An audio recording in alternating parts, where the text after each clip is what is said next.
ஏதோ ஒரு உள்ளம் அவன் நொறுங்கி, ஆண்டவரே இதுதான் என் லைஃப்ல பெர்மனண்டான்ங்கிற கேள்வியோடு இருக்கிறீர்கள் என்றால் கர்த்தர் இன்றைக்கு இந்த வார்த்தை உங்களுக்கு பேச விரும்புகிறார். 1 பேதுரு 5வது அதிகாரம் அதனுடைய 10வது வசனம்.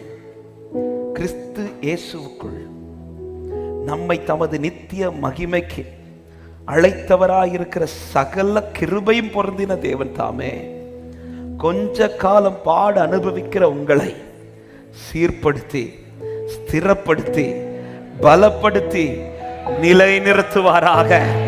சொல்லிவிட்டு அடுத்த வசனம் சொல்லப்படுகிறது, அவருக்கே மகிமையும் வல்லமையும் சதா காலங்களிலும் உண்டாயிருப்பதாக. இந்த மாதம் நமக்கு தந்த வார்த்தை அதல்லவா? அவருக்கு மகிமை உண்டாக, அவருக்கு கீர்த்தி உண்டாக, அவருக்கு புகழ்ச்சி உண்டாக.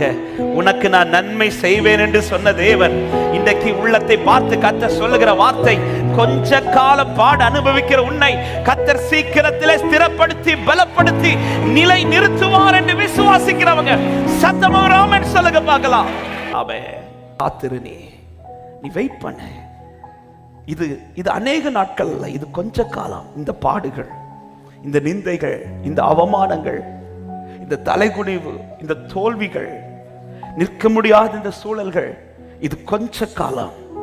ஆமை, இதை தாண்டி உனக்கு ஒரு பெர்மனன்ட் ஒரு லைஃப் வச்சிருக்கிறேன். அப்பொழுது நீ ஸ்திரப்படுவ, நீ பலப்படுவ. கர்த்தர் உன்னை நிலை நிறுத்தி உன்னை நிலை கர்த்தர் மகிமைப்படுவார்.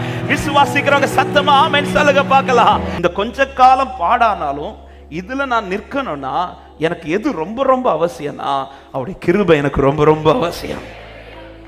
ஹல்லேலூயா. இன்னைக்கு இந்த ஆராதனையில கர்த்தருடைய ஆவியானவர் ஆமென் நமக்கு அதிகமான கிருபை தர போகிறார். ஆனா ஒரு காரியத்தை கர்த்தர் சொல்லிதான் தரார், இந்த பாடு அநேக நாள் அல்ல, இந்த பாடு கொஞ்ச காலம். உனக்கு நான் வைத்திருக்கிற நன்மைதான் அநேக நாட்கள் என்று விசுவாசிக்கிறவங்க ஹல்லேலூயா.